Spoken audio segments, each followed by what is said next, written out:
Okay. All right. So are we ready? Yes. That's a yes. All right. So we are going to have a fabulous program this evening given by Terry Smith of Oakland. And she is co-founder of Pollinator Posse along with Tora Rocha. And the topic is how your landscape practices affect local pollinators. And she's going to focus mostly on bees and butterflies, which are kind of favorites. And Terry is a STEAM education specialist, and she has a passion for teaching all ages about natural history. And we're going to learn about how to gather data, how she gathers data and then spreads the word about life cycles of pollinators and what we can do as gardeners to encourage pollinators in our own gardens. So Terry Smith, take it away. Okay. So, okay. There she is. Gary, did you want to mute everybody first or? Yeah, I can do that. And then you unmute. And then I'll unmute. Okay. I'm just going to share my screen. Let's blow it up. Oops. Here. Myself up in the corner. Okay. So as I was introduced, I'm Terry Smith, and Tora Rocha is here as well. She's going to help us out with the questions at the end. If you do have questions, just go ahead and put them in the chat, and Tora's going to watch that so that we can catch them when we finish up. As you mentioned, I'm the co-founder of the Pollinator Posse. I'm also the president of a group called Community for Lake Merritt, group for the Nature Center and Wildlife Refuge at Lake Merritt. Co-founder of Piedmont Connect, which is a sustainability organization. STEAM education specialist. I taught for 20 years and with a real focus on science, technology, engineering, art, and math. A naturalist, artist, and gardener. And Tora, who I think many of you have met, is my co-founder. She was a park supervisor in the city of Oakland for many years. She still runs the Friends of the Gardens at Lake Merritt, which is a large botanical garden on Lake Merritt in Oakland that is designed and maintained by different groups of volunteers. Founder of the Autumn Lights Festival, won the Jefferson Award, mostly for the work she does with the posse. And she's our landscape guru. So I'm the science and education side of things, and Tora is the expert on plants and landscaping. And then we cross over a little bit, but that works out pretty well, that division. So this group called the Pollinator Posse we formed, it's a nonprofit. It's a loosely organized group of volunteers. Tora and I and Jackie Salas, who's the horticulturalist at Children's Fairyland in Oakland, kind of head it up, and then call in various people depending on what kinds of things we need. So we focus mostly on outreach and education. We've gotten a lot into, and I'll talk about this tonight, gathering data and information, citizen science, and building habitat for pollinators. And we just recently became a partner of Monarch Joint Venture, which is a national organization. So if you want to reach us, I just wanted to show you our webpage. Our webpage, we admit, is way out of date. We're in the process of making a new one. But on the resources page, if you go to our website, a lot of things I refer to tonight, you can find there, so you don't have to take notes on plants and things like that. You can go to this resources, which has folders on various topics. I'm going to talk about this great plant list that Tora has put together. And then if you're interested in participating in some of our citizen science projects, that's down there. The other thing I want to point out to you is this contact place. There's two things there. One, you can send us a message, you fill it in, and it basically generates an email to me and Tora. or if you want to join our mailing list. So if you want announcements, we don't send much out, but announcements of events and things that are coming up. And of course, you can donate here on the website as well. We also have a very active Facebook group for those of you who still do or are interested in doing Facebook. We have about 1,200 members. So a lot of information goes out through that group. So why focus on pollinators? I mean, both Tora and I are retired from our actual paid jobs, yet we do this. Well, Tora does it full time. I used to say I didn't do it full time, but that's coming into question lately. It all goes back to plants. We're both plant people from way back, and plants are essential. They provide all the food on Earth, medicine, clothing and dyes, fuel, shelter, and they're just lovely and soul healing as well. And if we're going to have plants, we need pollinators in order for them to reproduce. And there's a wide variety of creatures that help move the pollen around. And as was mentioned, we focus on bees, butterflies, hummingbirds mostly. But the good news is anything we do for the ones we focus on really benefits all. It's all the same issues that are affecting them and the things that they need. So when we talk about pollinators, the first thing that comes to mind is honeybees. Honeybees are not native to the US. They came from Europe with the original colonists. They do a huge service, but they are also pretty much a domesticated creature. Beekeepers build boxes, carry them around. And so they have a pretty strong lobby in that. So it's not something we spend a lot of time on educating about. But we've all heard that they're in trouble. And this graph kind of shows that. The way to look at it, this darker orange peak, these bars, this is the percentage of hives beekeepers lose every year. You've seen it's gone up over years. It's holding relatively steady in this kind of 35 to 50% range, which means beekeepers lose close to half their hives every year from a variety of things. Bees are stressed, there are diseases, there are predatory mites that get them. And this is our experience. My husband's an urban beekeeper, and we generally lose half our hives every year. That's just the way it's going. So that's unfortunate. We do focus more intently on native bees, which this gives you some idea of what their range. There are over 1,600 kinds of native bees in California, which most people have no idea about. They don't sting. They don't live in hives, and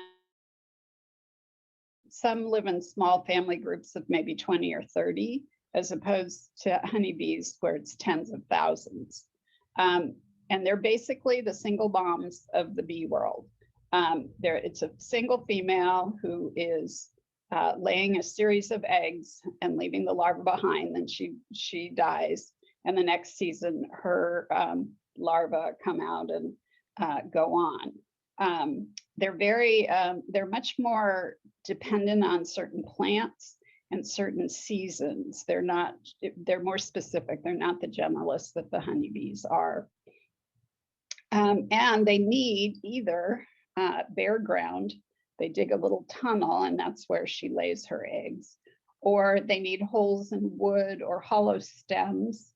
Also, some of them use that to lay their eggs. And of course, as gardeners, what we do is we mulch and weed cloth or hardscape all the soil surfaces so they don't have any opportunity there. Or we clean up all the dead stems and wood that might have holes in it and things that they would also live in. So this has created a real loss of their habitat. They are excellent pollinators. They're actually much better pollinators than honeybees because they're not carrying all the pollen back to the hive to feed that huge colony. And the way they flop into the flowers, they just get covered with the pollen and carry it on to the next plant. Just to give you an idea of the range, this is a little sweat bee on the left, and on the right we have a carpenter bee. And these are to scale. There's actually this much difference in size. And there are actually some smaller bees as well that are almost gnat sized. Just to talk about a few of them, these are squash bees. It turns out that honeybees are not very good or don't like to pollinate squash flowers. The pollen is sticky and heavy and they don't like it.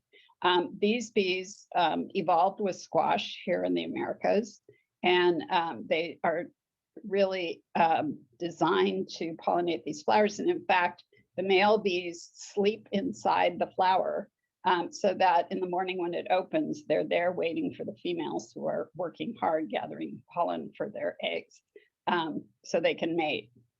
And we've been hearing, I hear all these things on a lot of the gardening blogs I'm on about how people, their zucchini or their pumpkins will start to grow and then they just kind of shrivel and fall off. And people assumed it was some sort of disease, but it's actually often a lack of pollination. If you don't have these guys around to do the pollinating, what happens, the plant starts to grow the fruit. And then if it's not going to produce enough seeds, it's not productive for the plant to continue. So it basically aborts the fruit and lets it die. And so people are finding they're having to hand pollinate their squash a lot, and we're not as good at it as they are. Tomatoes require something called buzz pollination. They need a vibration at a very specific frequency. And so bumblebees will come up, and I've watched this in my own garden. They come up and they hang just below the flower, and you hear the buzz get higher and higher until they hit just the right note. And then the flower goes poof, and it releases the pollen. It goes all over the bee, which then carries it on to the next flower. So here you can see one of these solitary ground nesting bees. Can you imagine what an effort it is for that little bee to dig a hole in the ground, unless it's very loose soil that it can get into? And here is one who's sealing a nest in a reed or a plant stem. So wild bees are definitely in trouble. The bright yellow areas on this map show where they are in very, very low quantities.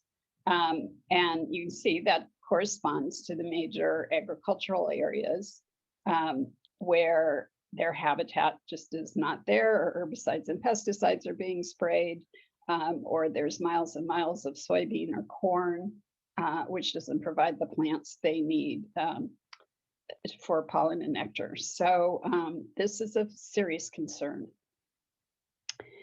There are actually parts of China where the bees have been eliminated due to pesticide use, and people actually have to go out with little paintbrushes and pollinate the fruit trees. And first of all, I don't know where we would find people to do this. And second of all, we're not very good at it. The bees do a much better job. So this is not where we want to end up. So everybody's favorite are the butterflies. These are some of the common local ones we're going to see. Of course, the monarchs, which we're going to talk about in a little more detail, cabbage whites, Anna swallowtails, Gulf fritillaries, pipevine swallowtails, and tiger swallowtails. There are several others, but these are the ones you're going to most commonly see. So we talk about monarchs. They are our poster child. I like to say they have the best PR going. They have, multiple national organizations that are dedicated to only them. Monarch Watch, Monarch Joint Venture, Journey North started with the focus on monarchs. And,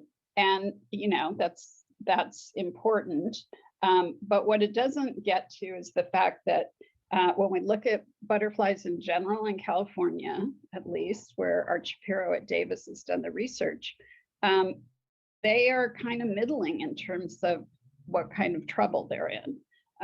They're about half the butterflies are doing better than they are, and half are actually doing worse.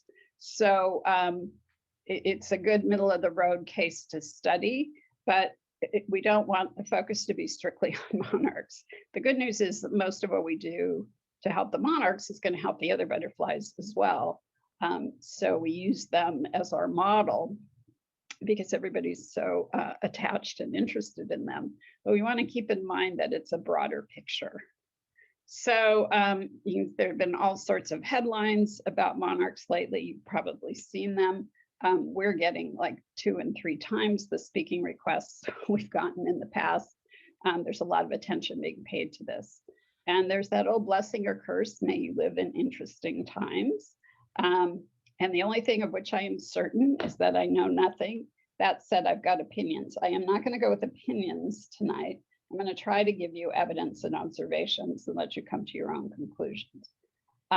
So just to give you a little background on insects in general, using, again, monarchs as the model. They start out in an adult form. So for butterflies, that's a butterfly, moths, that's a moth. Actually, bees go through this same cycle. The adult lays eggs. The eggs hatch into a larva, which in this case would be a caterpillar if it's a butterfly. The caterpillar eats.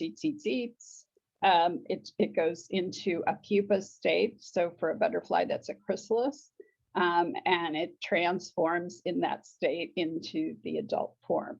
And we call this process metamorphosis. So the thing about butterflies and moths is their larvae, the caterpillars, are the ultimate picky eater. For each species, there's only one plant they can eat. So you hear a lot about milkweed for monarchs, and I'm going to talk more about that in a minute. But if you have Anise swallowtails, they can only eat a carrot family plant. If you have Gulf fritillaries, they can only eat passion vine. So for each species, there is only one food source that the caterpillars can eat. And therefore, if you don't have that food source, you're not going to have that insect. So this is what a monarch egg looks like when it's laid. It's actually about pinhead size, but incredibly detailed with these ridges. Takes about 4 to 8 days to hatch. Everything's based on temperature because these are insects. Out of that egg comes the caterpillar, which for about 2 to 4 weeks, it grows 2,000 times its size in 2 to 4 weeks. So if we had a human baby that weighed 10 pounds, it would be 20,000 pounds by the end of 2 to 4 weeks. It's an incredible growth rate. So I mentioned we have these hosts, what we call the host plants, which is the food that the caterpillar can eat.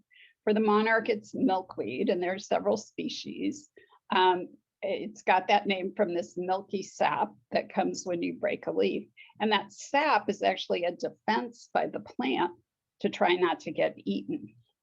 And in fact, 1/3 of the caterpillars, when they take their first bite, either glue their jaws shut with this or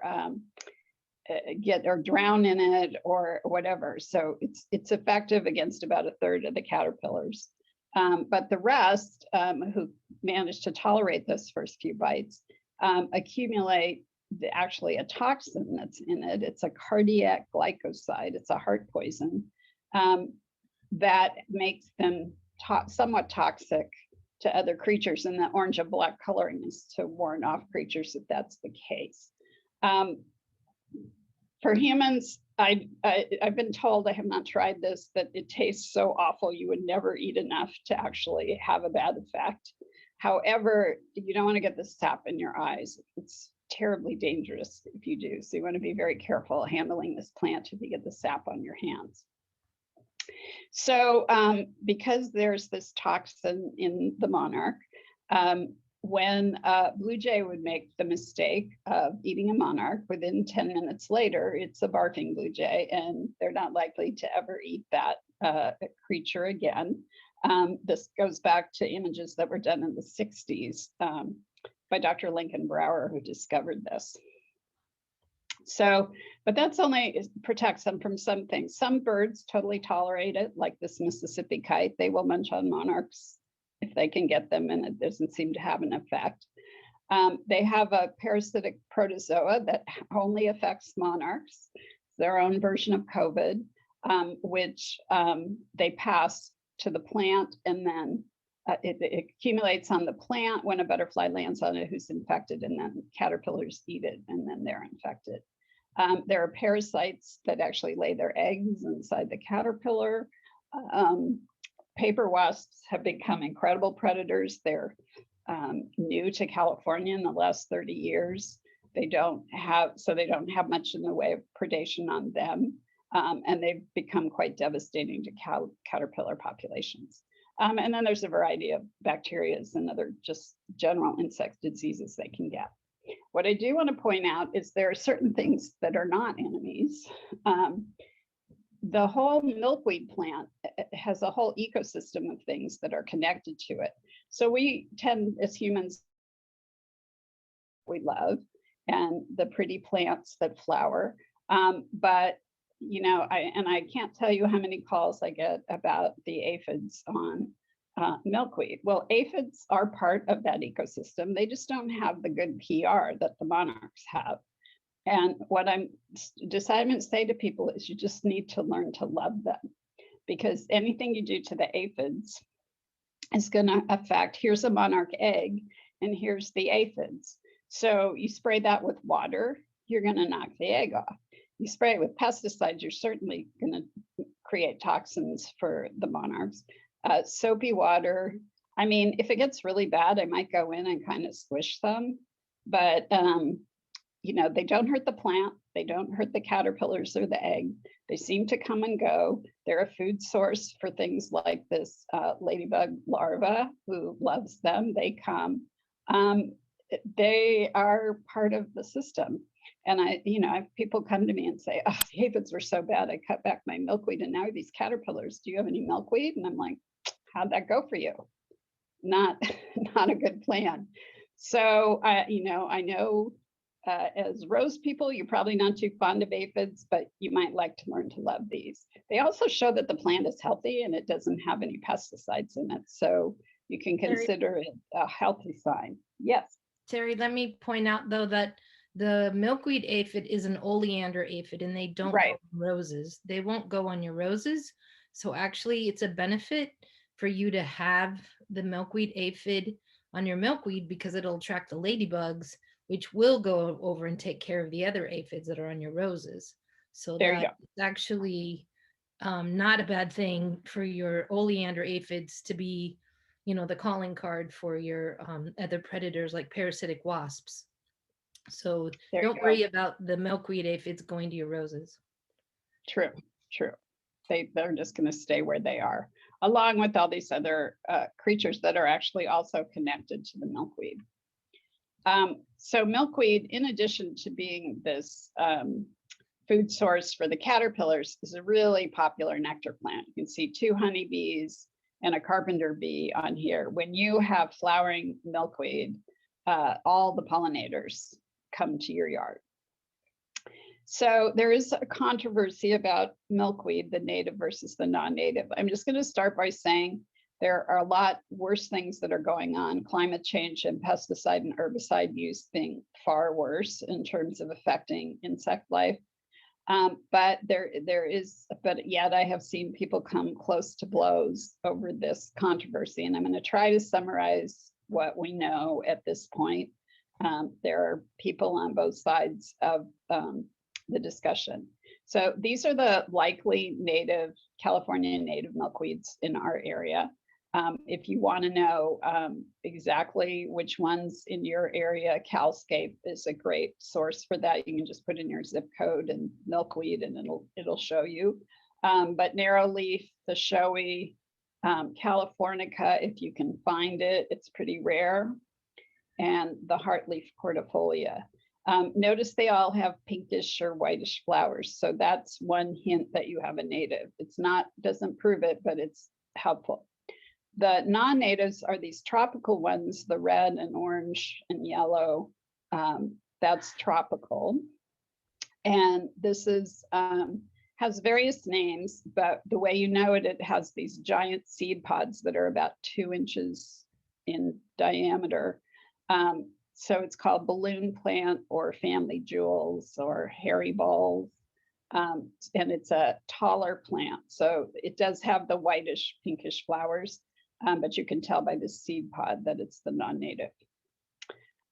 So the thing about natives is you can't go wrong planting the native if it's pesticide free. If you get it from a source that's not treating it with neonicotinoids or BT, then there's no problem. It's always going to be a good thing. It co-evolved with the local ecosystem. The thing about the natives is they go dormant in the wintertime.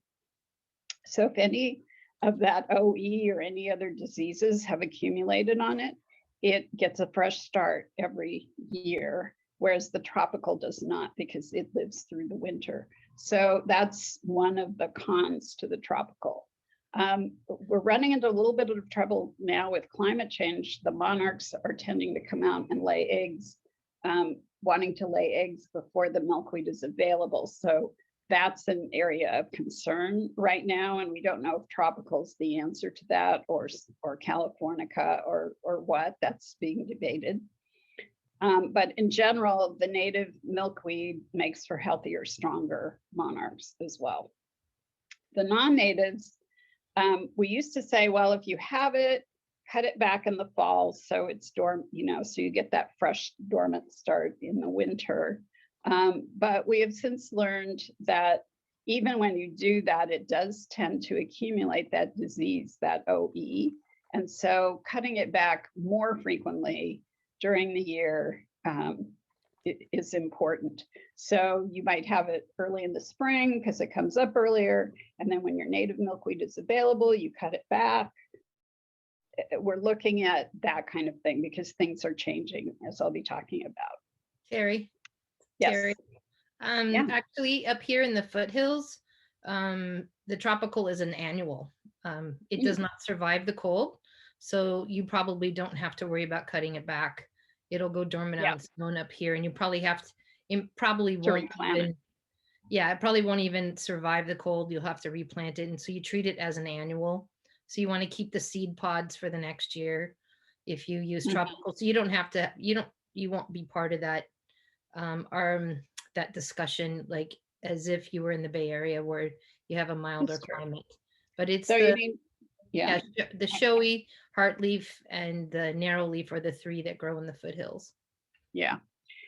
You would want to be careful if you bought it from big box stores for pesticides, though, for sure. Yeah, don't buy it from the box. Get seed or contact me. Yeah.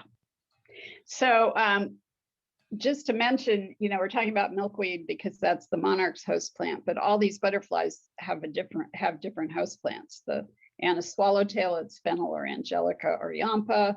Painted ladies have a wider range. Pipevine swallowtail's got to have pipevine, which is a native plant.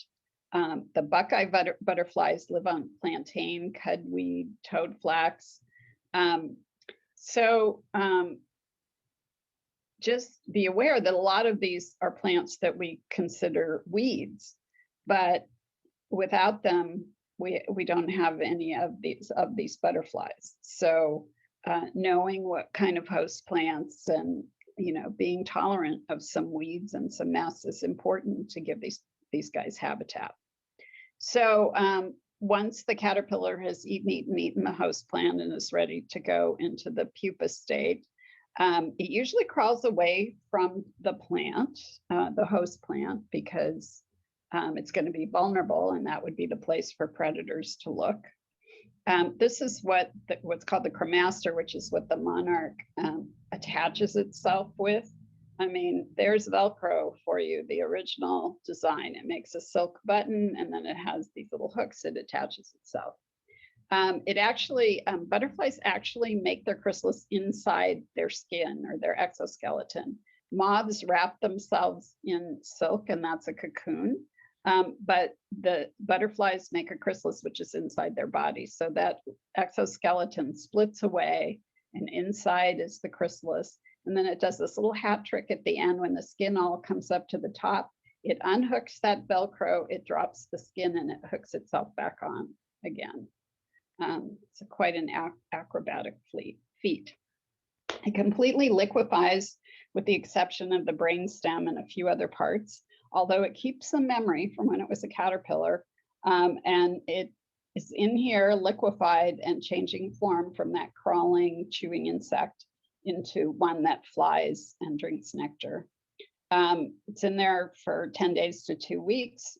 when it's about ready to emerge, just the day or two before the color comes into the wings, and you can see it through the transparent chrysalis, and then it emerges. So just I mean, monarch chrysalis, if you see them, I mean, it does just look like a curled leaf. But some of the others are even more camouflage. This is a swallowtail. This is a red admiral. This is a Gulf fritillary. They often attach themselves just to a stick or part of the plant. And so when you're being very neat and cleaning all that stuff up, you would never notice this kind of stuff in the garden, and you'll just toss it away. So that's why you want to be aware that this is what the chrysalids look like.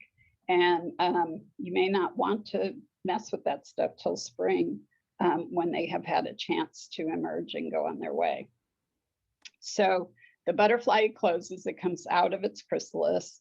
It has to pump up its wings and let them harden, and then it's ready to go off on its way. So butterflies drink nectar. And they're not picky about, well, they like certain plants better than others, but they're not tied to a certain plant like they are with the host plants. So it's equally important to have a lot of host plants, or have a lot of nectar plants around, for them to sip nectar from once they're adults. So monarchs migrate, and not all butterflies do. In fact, most don't. And none do this kind of huge migration that the monarchs do. So that's what draws a lot of attention. So this wasn't discovered till 1974 by American scientists, what was going on and where they were going. Of course, the indigenous people in Mexico knew all along, but nobody thought to ask them, of course. So you have two migrations, two separate populations, although there's some crossover in Arizona. So the eastern population, which is the one you hear about 90% of the time, winters in the mountains of Mexico. It's a, not too hot, not too cold, just right zone, where it's cool enough for them to stay in diapause, which is a kind of hibernation, but not so cold that they freeze.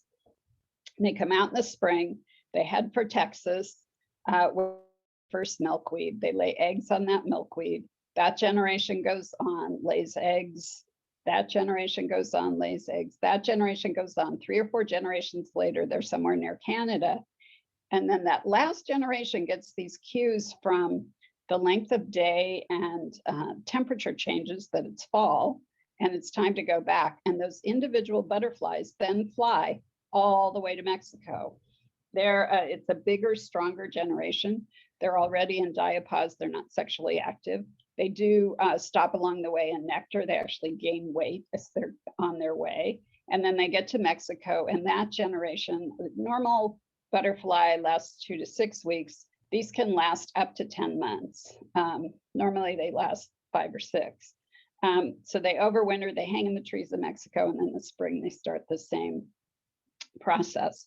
So this is what it looks like when they're hanging in the trees. Incredible magical sight. They layer themselves also to retain heat, and get themselves through the winter. So the eastern monarch, which has been watched pretty closely since 94, 95, since we've been counting, in 96, 97, they count in acres of trees covered in monarchs. There were 45 acres at that peak. And it's gradually up and down declined to a point where this year there was a 26% drop from last year, to a total of 5 acres. So this winter, all the monarchs for the east were in just 5 acres of land in Mexico. And there is some concern about this generation because they're coming out now.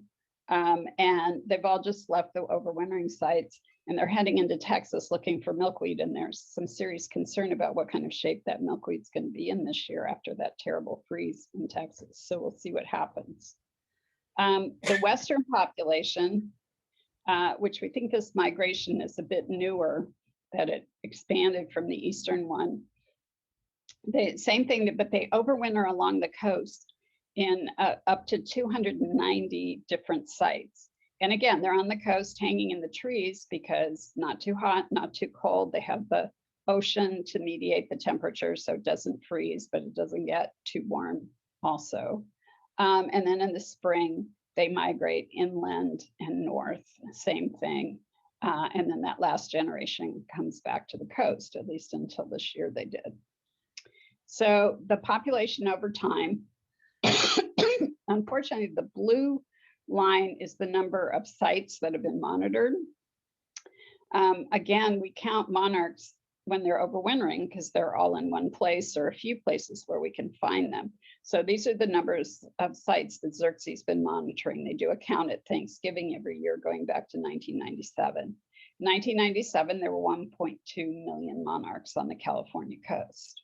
And you can see it's grad up and down, but definitely on the decline, although kind of holding steady around 200,000 for a number of years. And then suddenly in 2018, it dropped to 30,000, which was very concerning because that had been identified as what they thought to be the tipping point for the population. So 2019, it held at was a little more than 30 than the year before, but it was holding even, but still great concern. And then along came 2020, as we know, which was a dumpster fire in a number of ways. So here at the Posse, we started getting all these calls and hearing all this stuff. That first of all, the monarchs had left the overwintering sites about 4 to 6 weeks early. We've been having those warm spells in January and February, and they think it's spring and they leave. The problem with that is the milkweed's not up yet. Then we were getting reports, and I saw this in my own garden. Typically in the Bay Area, they come through in the spring on their way out, and they come back in the fall on their way back, and we maybe get one generation each of those. I had eggs in my garden in Oakland every day from June through November last year. That had never happened before. And I was hearing that from all sorts of other people as well. Oh, there's so many monarchs around. There's so many monarchs around. But, you know, something was off. So we were getting a lot of questions about people who were from people who were raising monarchs. They were so excited. But then we were hearing from our collaborators in the Pacific Northwest that they had no monarchs in Oregon and Washington. If they spotted one, it was a big deal. And then the breeding continued all winter. We were still getting reports in November of caterpillars and eggs when they should have been at the overwintering site. So that was very confusing. And we were hearing there weren't very many at the overwintering sites. And then in mid-December, that it had been applied for a couple of years ago to get the endangered status with Fish and Wildlife for the monarch. And the report came out the middle of December. Basically, they said it was warranted, but precluded by work on higher priority listing actions. In other words, they deserve it, but there are 160 species ahead of you in line, and we can't add one right now. We don't have the staff. So that was, some people had different feelings about this listing, but that was disappointing in many ways. So because I do reporting to some of our collaborators about the status of monarchs,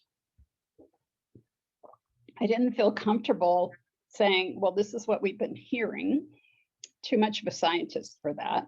So I put together a survey and we put it out through our website and email lists, and about 140 people in Northern California responded. And basically they told me exactly what I had been seeing, that there were eggs laid, this is by month, all summer long. There were caterpillars all summer long. There were butterflies all summer long when they should have been migrating out and then not see them for a while and then migrating back in. We checked in on types of milkweed out of curiosity. There was quite a bit of native, but almost as much non-native out there. And we heard many more people were raising butterflies indoors, 3 times as many as had been in the past. That the people we were talking to had released 3,600 butterflies that they had reared in captivity. And there was way more people rearing. So, and then we got the results of the Thanksgiving count, and it had gone from 30,000 butterflies to 1,914 total butterflies in all the overwintering sites. Pacific Grove, the butterfly capital, had 0. Other places that used to have hundreds and thousands had 30, 40, 50. And by Christmas, that number had dropped to 1,000. Yet people were still reporting them in their gardens in Oakland, laying eggs and caterpillars. The problem with that is that it's colder here. They're a tropical butterfly. And we had a relatively mild winter this year. Had we had a good week of frost, which can happen very easily, it would have wiped them out if they weren't on the coast. So it's very concerning, this change in behavior. So we were definitely unnerved by what we heard, and been talking to scientists and everyone, trying to figure out what's going on. And we don't know for sure, but it's some combination of climate change. California is warming faster than the rest of the country. That warm weather we've been having in January and February triggers them leaving the overwintering sites before the milkweed, this out of syncness with plants, which we're seeing with climate change. And this continued mating activity in the winter, when it's warm enough, but not really warm enough for them to be really successful. We were hearing about them in chrysalis for 75 days, for caterpillars who's taking months to develop. They're using up their resources at a time that's just not the best for them. There's also toxins in the environment.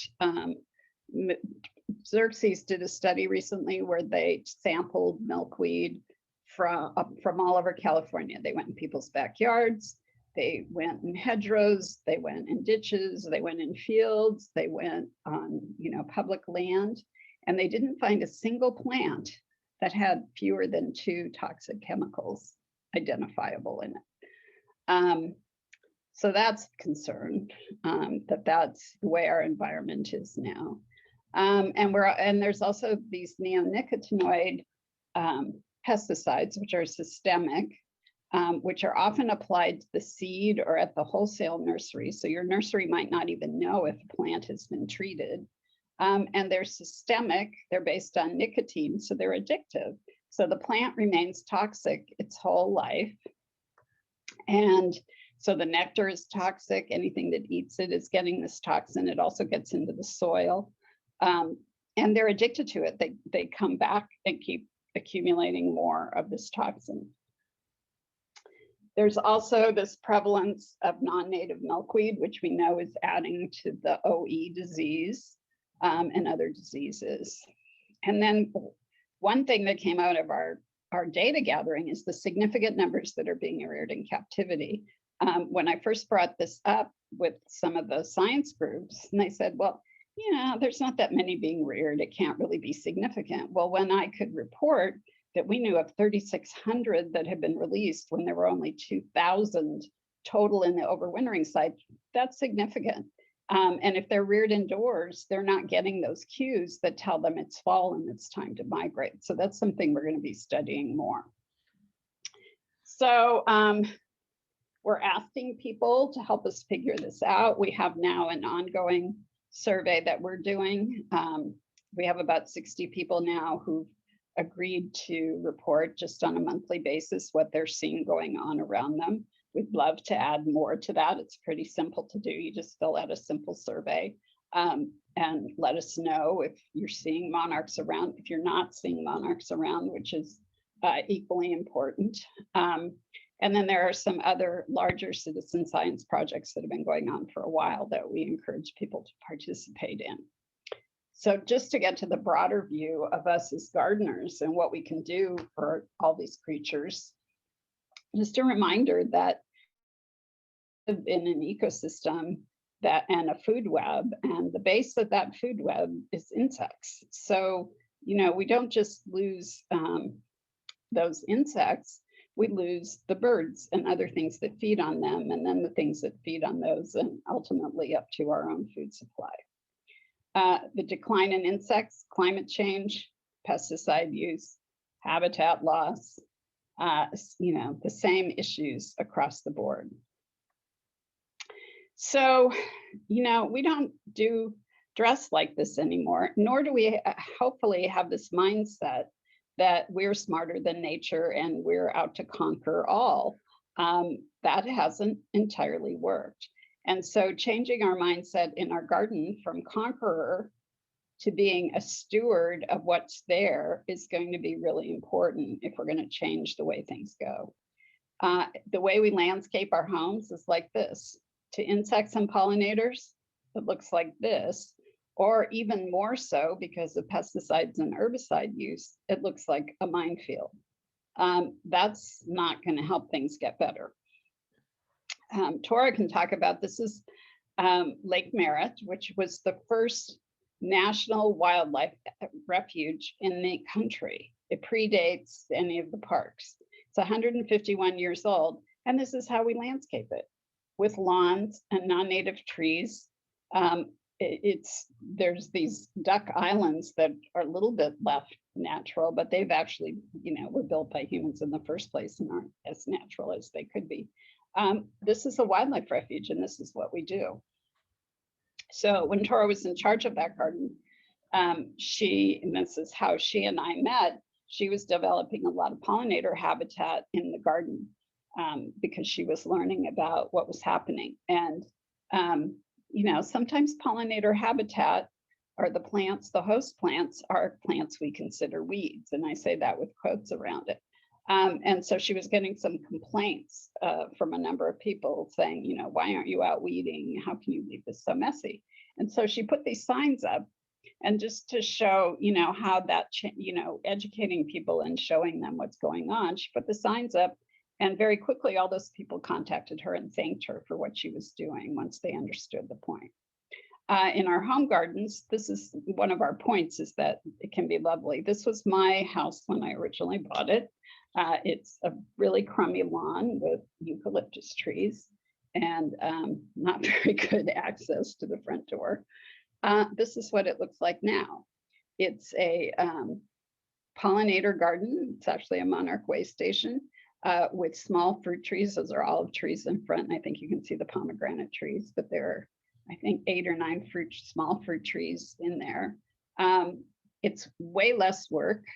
We don't use any pesticides or herbicides. Once a year, I go through and trim everything back, as opposed to mowing that lawn every week, which my husband hated, and doesn't use those resources. And, I was a little skeptical at first because I live in a town that's known for the land of boxwood hedges. No one's ever complained. I get nothing but compliments on people who come by. This was the backyard. This is what it looks like now. And that was an early change in the front yard, but that's what that same area looks like now in the spring. It's a busy place. It feels very alive. So what you want in this kind of a habitat to support, I consider this a habitat garden. You want diversity. You want different heights of plants. You want, the various plants that animals need. You want the ground covers, the understories. You need a water source. Here in California, they need water somewhere. So places for the birds, places for things to hide. You need a mixture of host and nectar plants. And as climate's changing and insects are out for longer seasons, we need nectar plants that span longer and longer seasons as well. So that's something to be thinking about. We would like to make the point that pollinator friendly is also quite beautiful. It's not super neat. You have to give up some of the OCD gardening practices, but the good news is it's less work as a result. So I wanted to share some of our favorite pollinator plants that we know the pollinators love. This is one called Tithonia. It's Mexican sunflower. It's an annual, but it grows very fast. Gets to be, well, I'm 5 feet tall, and there it is. This is a surefire attractant for monarchs, but everybody loves it. This is actually an Anna swallowtail I took a picture of in my garden. And so you see the bees, the little bees, the big bees, the honeybees, the butterflies on it. It's great. Buckwheats. This is sulfur buckwheat, but any of the buckwheats, this is a little blue butterfly on it here, are terrifically attractive for all pollinators. Anistodontia, these mallows, bloom, bloom, bloom all year long, at least here. Again, we see pollinators on them all the time. This is a verbena, a native. Makes a nice little clump. And again, a really long nectar source. It's flowering for a long, long period of time. Mexican marigold, the same thing. Lovely daisy-like flowers. This is a favorite of mine. Not only is it a great pollinator plant, but it's also a great dye plant. I'm an eco printer and dyer, so this one gets a lot of use in my garden. It's deer resistant too. It's deer resistant too, so it's good. Oh yeah, Foothills. yeah. Phacelias also, you can't go wrong with phacelias. The bees love it, the butterflies love it. It's a great nectar source, and of course beautiful as well. And Erigeron glaucus Wayne Roderick, perennial native, really great nectar source for a lot of things. So one of the things we have, resources we have on our website is this great list that Tora made of pollinator plants. She designed this for gardeners and landscapers, so you can see by month, by color, the bloom. So if you're looking for something long blooming, you can see that. If you're looking for something that blooms in a particular month in a particular color, you can find it here. So this you can download from that resources page on our website. Really useful. I think it's about 3 pages long. So this is a California native habitat garden. We generally recommend between 70 and 80% natives, and then filling in with Mediterranean plants. This one happens to be all native, but I want to point out a couple of things. Water source key, and this one is particularly nice because the water just seeps, so you're not going to drown any of those bees or butterflies when they're getting water. My fountain in my garden is a little more active, but we have a big basin of pebbles at the bottom where the water splashes down. So that's a place where in the bees, my husband's a beekeeper, and the bees are always there getting a little sip of water off the rocks. You want nooks and crannies. These are pavers that were salvaged from roads in Oakland, but they have all these little nooks and crannies where the bees and salamanders and various beetles and things can have a place to be protected. And the native grasses. There are a lot of butterflies, especially the small skippers, which are really fun to have in your garden that need that habitat. So for native bees, we want to remember to have undisturbed ground. That's, well, soft soil, though hard pan isn't going to do it for them. That's not mulch, that's not covered over, where they can go and find a place to be. If you don't want to leave things out, we can do it, and you can do a nest box. I'll look at that a little more in a minute. Or leave those pithy stems. Also, leave the flower heads. People want to deadhead everything, and the birds really want those seeds. So it's great to leave them for them to take care of. This is the bee hotel or Airbnb that Tora put into the gardens at Lake Merritt. Because in a public garden, we do have to clean up and mulch and make it neat and safe for humans. To compensate for that, she provided this habitat for the bees. It's lovely. It's a great conversation piece. In retrospect, she said we wouldn't put it all in one place. It's a little bit of a super spreader event if anything goes wrong. So more dispersed would be better. So these are the kinds of things. This is a commercial one you can get from Crown Bees, who have done the research on the proper size of things and depth that they need. And here's a homemade one that someone did to provide habitat for bees, the native bees in the garden.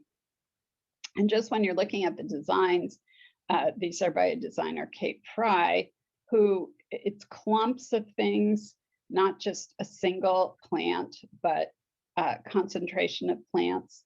I find that the butterflies particularly like the milkweed that's on the edges in the sun, but then surrounded by nectar plants.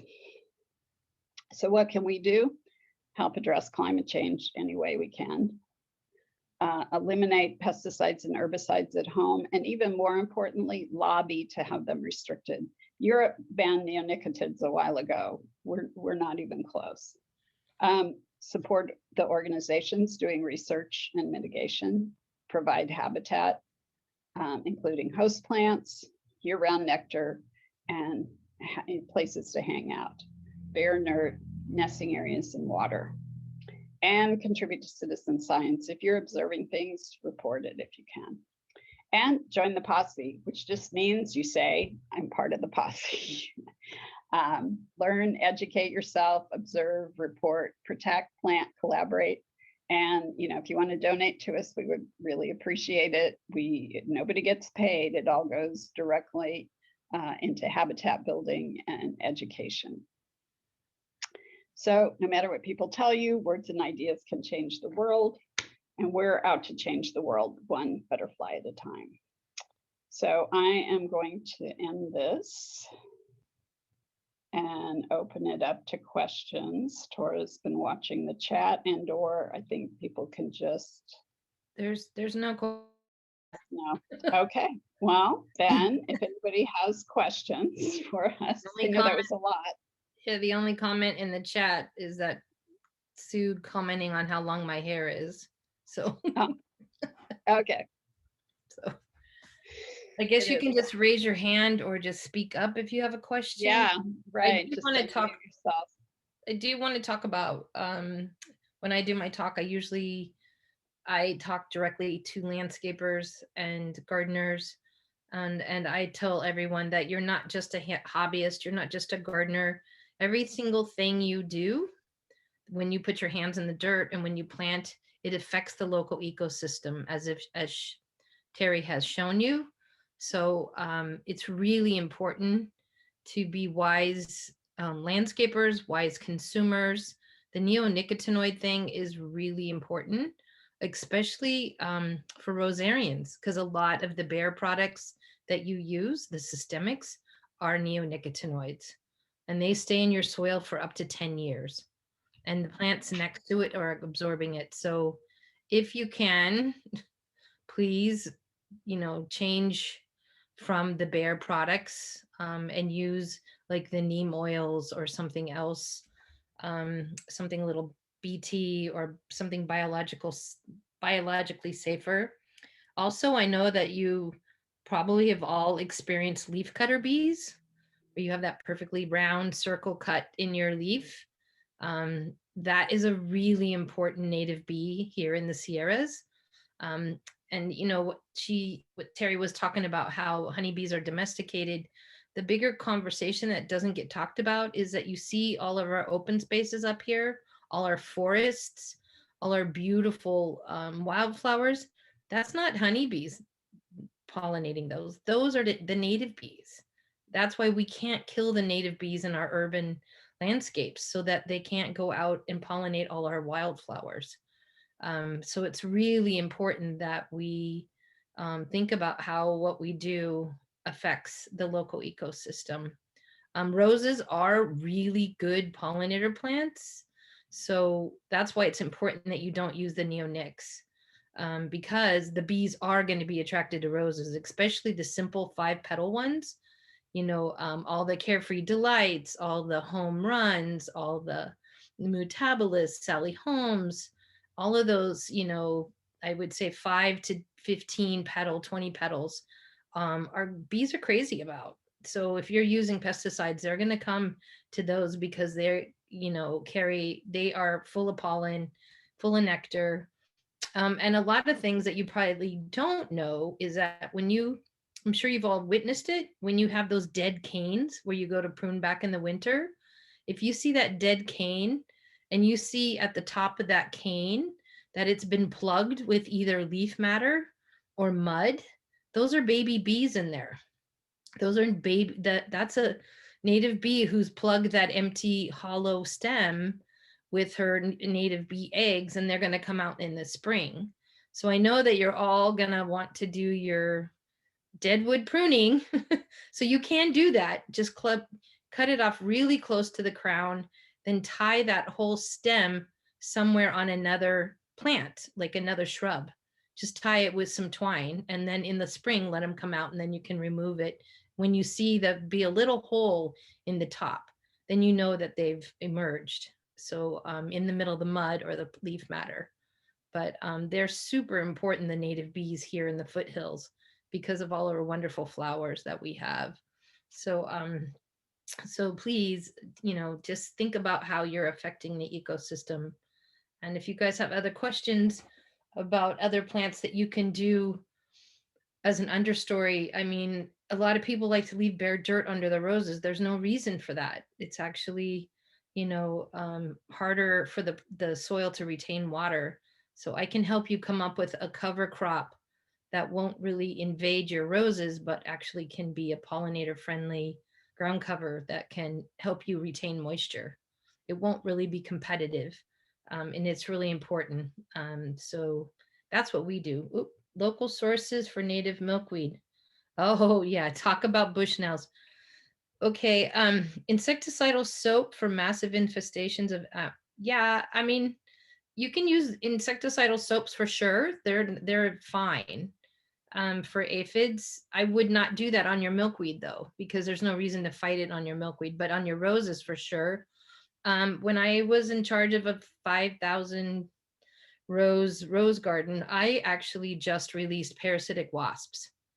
And I did that 2 years in the running. I bought them from a local nursery, and I never, ever had to worry about aphids again. And we didn't spray anything. The aphids would come, and within 3 weeks, they were just, the numbers dropped drastically, and then we had no problem. I highly recommend ladybugs and parasitic wasps. They usually do the job very well. Bushnells, bushnells actually wanted me to do a talk. Sue actually connected me with the owners and told them about our talks, and they wanted to book me for the talk. And then I asked them, well, let's talk to your maintenance or your nursery manager, use neonicotinoids on your nursery stock. Because I'm going to tell them, if you do, not to buy from you. So, because that's who I am. And so we found it was like a week or two later, the woman called me and said, I guess you're not a good fit. Yes, we do spray neonics. So please don't buy from Bushnells. Buy from some, actually Wildflower Farm. They have Blooms. Blooms is a nursery in Petaluma, a wholesale nursery. They are neonic free. They're bee friendly. They have little tags. A lot of the wholesale nurseries are putting bee friendly tags. It means no need. You'll see a little circle with a line through neonicotinoids. So there are some local wholesale nurseries that are doing that. Isley's now has been taken over by Green Acres. Green Acres is telling us that they are going neonic free, but they sort of say it with hesitation in their voice. It's kind of a crazy thing, but the reality is it starts with you all. It starts with you, the consumer. Because are you going to buy a plant from a nursery that has aphids on it? No. And so their whole focus is to make you happy. So if you go in as a consumer and say, are you neonicotinoid free? That's going to make a difference, because they want to make the consumer happy. So Xerxes actually just did a whole webinar on how to talk to nurseries about neonics.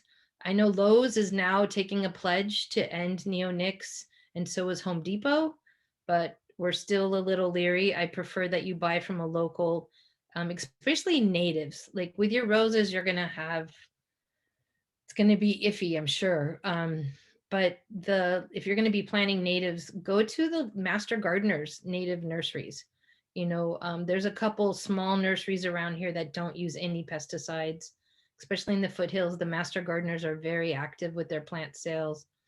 There's several, Annie's Annuals is mail order. She doesn't, they only use BT. BT is safe, but be, you know, smart consumers. I did hear today that Nevada, the state of Nevada, is banning neonicotinoids, that homeowners will not be able to buy them. And I'm hoping that California is right behind, but it's not homeowners that we need to go after. It's the wholesale nurseries. So that's huge for us. What about Regan's in Fremont? You know, I was just about to call Regan's. Regan's, I used to go there a lot when I had they donated a lot to us. I don't know. I bet they use Bayer products. I would guess I don't know. I think we have to ask them. So I think we should, you know, as consumers, let's ask them, you know, not to. We're working on right now, the posse is, mostly my end of it, is working with the state to ban them. So these nurseries just can't use them. Because, you know, I stick up for the nurseries too. You know, nurseries, if they ship their product across state lines, the state forces them to sell, trying to keep, you know, the pests from crossing state lines. So they're forced to spray by the state. So that's why we're trying to get it banned at the state level, so it makes an easier decision for these nurseries, you know. But this year they can't complain. This is the best year ever in the landscape industry. I mean, literally all my friends who are nursery owners, landscapers, seed companies, they have never had a year like COVID. COVID was the best thing that ever happened to the landscape industry, which is kind of funny. Everybody's out gardening. So what about Morning Sun Herb Farm? I believe that they're pesticide free. That's what I heard from the master gardeners. They love that place. That's one of their favorite places. So you can go to Morning Sun Herb Farm. A local source for native milkweed. Here, there's a couple really small. Well, if you can, my email is from the website. You can just email me about that, because I have plenty of seed that I've given to the master gardeners, and they're actually growing, and they've grown it from seed, which was pesticide free here, and they're giving them away. So if you're close to Auburn, just contact me, because I would love to get this, and I have seed. So, and I don't mind sharing it, because that's what the money that you donate to the posse, that's what it's for, is to get more pollinator plants in the ground. But what I wanted to do too, really quick, is can I share my screen, Gary? I want to show you all how to use the Cowscape, website. So can you all see that? Yeah, it's good. Okay. Yes. So as you see, I put in my zip code 95603, and these will be all the best native plants for the area, for your area. And then you can look down here and it says butterfly host plants. You can click on that. And if you remember, host plants are not the nectar source for the butterfly. That's the plant that the butterfly lays their eggs on. And so what I like to do, especially if you don't have that much space, I like to go to the bottom. There's a bottom number. If you look on there and it says like 3314, that's the number of Lepidoptera that use that particular plant as a host plant. So for me, I want the most bang for my buck, because I don't have that big of a space. So you can see the buckbush, the Ceanothus, has 28 different moths and butterflies that use it. The oaks are the #1 plant of all plants. There are oaks. There's more Lepidoptera that use oaks than any other. But Ceanothus, you can see they have a really high number. Buckwheats are another. They have 42. Dutchman's pipe. If you're up here where I am, you know that there's pipevine swallowtails everywhere, which I'm so proud of, because in Oakland they were extinct until last year, until Terry brought them back into the flatlands of Oakland. Lupin is another one. Buckwheats, Lupin. There's the California wild rose. Look at that, 37 Lepidoptera use it for nectaring, 13 use it for host plant. But this is a great resource to go and look through here. I like the lupins. That's the little blue butterfly, and buckwheats are my favorite. Terry actually in the slideshow told you all the Scrophularia, the bee plant. Look, 89 different things. 89 pollinators use that for nectar. That's a great plant. Goldenrod, 97 use it for nectar. So you can kind of, look at your microclimate, look at your space, because some of them are really large. You're not going to be able to use it. I love poppies. You can't go wrong with poppies. They're easy. Coffee berry. I love to plant coffee berry up here because that is the pale swallowtail butterflies host plant. And pale swallowtails look just like tigers, but they're almost white. They're very, very pale yellow, and they're so large. They're not as common as a tiger. The tiger uses native sycamores and willows, so as a host plant. But this is a really great resource. You just put up your zip code right there. You can go back, and if you don't want butterfly host plants, if you just put trees, perennials, succulents, these are all native plants. So part shade.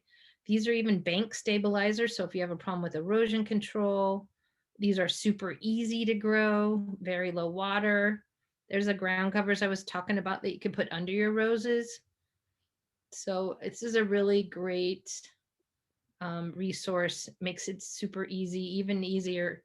I mean, I did mine plant list on the Posse geared towards designers and gardeners, because a lot of the books were written by entomologists, and I want it to be super easy so they can just look at it from their phone and see their color schemes. Another thing, if you really want to make a difference in Lepidoptera, in butterflies and bees, is don't rake your leaves.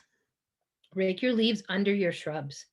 A lot of our native butterflies go to pupa, wrap themselves up in a dead leaf and wait out the winter, especially ones around mallows, the gray hair streaks. So if you're raking up your leaves and putting them in your green waste and hauling them away, you're wiping out a whole generation of butterflies and sometimes beetles that are important. So it's sort of like what Terry was talking about. It's that hands-off kind of gardening. If you want an OCD garden, which I know a lot of rosarians do, because they just are like, they're addicted to pruning, which I used to be. I know how it is. Keep that closer to your house and have the back of your yard the messier looking part. That way it doesn't drive you crazy, because I would hate for you to plant something and have this intention and just not be able to live with it. It doesn't do anybody any good. So keep your neat and tidy garden closer to your house, and near the back of your yard against your fence is where you can make that kind of messy, leave it alone garden. And it's less work for you in the long run. It's very easy, and the leaves become compost. I always tease that people who rake their leaves and put it in their green waste and roll it to the street and then run out and buy compost, they just like to spend money, because you could just rake it under your shrubs and sprinkle a little compost tea, and then you have your own compost. So it's kind of goes back to what I was saying about how everything you do, that you're really a steward of the ecosystem. So also pat yourself on the back, because you're important to the ecosystem. We need to keep landscaping. Landscapers are important right now for climate change. We need to make a difference and more aware of how you're affecting, and knowing the life cycle, not to over prune. You saw all those chrysalis, how they look like dead leaves, and leave the seeds for the birds. I mean, roses, you don't have to worry about that. You're going to deadhead and then, probably, roses are a whole different creature when it comes to the deadheading, but it's more like the other plants, like the sages and stuff. Let them go to seed. And if you have caterpillars in your oaks, leave them be, because 75% of the food that songbirds feed their fledglings are caterpillars. So if you're spraying your oaks for tent worms, you're killing the songbirds. You're not killing the caterpillars. You're killing the songbirds. So because they'll feed those caterpillars back to their young and then they'll get poisoned. So it's really important to just learn to let it be. Even if they defoliate your oaks, the oaks will come back. They never get completely killed by the oak worms. So it's a lot. It's just like we said, they're the food chain. It's an important food chain. So that's, any other questions? I can't see the chat right now. Okay, I'll stop sharing. There's nothing in the chat. Okay, now I can give. So let me say thank you, Gary. Am I unmuted? Yes. You're fine. You're fine. Say We can thank hear you to Terry and Tora, and a round of applause. That was fabulous. You're welcome. I'm gonna go out and look for habitats in my garden and create more. And I hope you are too. And we just love what you did. I'm gonna turn it back to Gary.